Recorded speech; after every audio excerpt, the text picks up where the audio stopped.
So the steering column is going to stay connected to the car, so that means the steering rack has got to come off. So to disconnect the steering column from the steering rack, it is that bolt just there, which I'm going to get into from here. We're moving pretty fast because this is really similar to the RS6 we did. Steering rack off, don't turn the steering.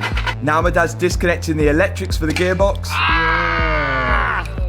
That hurt my knuckle. Then I'm going to start loosening off the bolts which hold the subframe to the chassis of the car. And it seems like one of them is missing.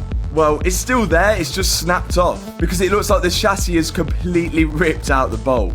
And the last few are on the side here, which Chris is going to undo. Are you ready? Let's go.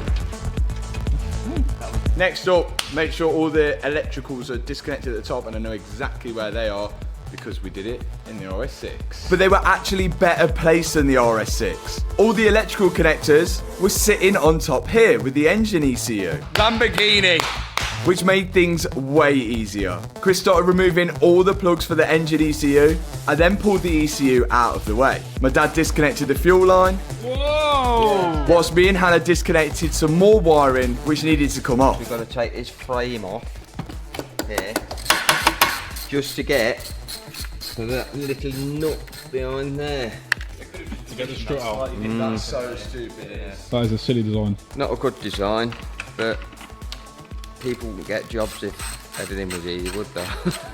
It is true. To get to the last bolt which holds the strut to the car, we've got to remove this strut brace. And with that out of the way, you can now access the bolt.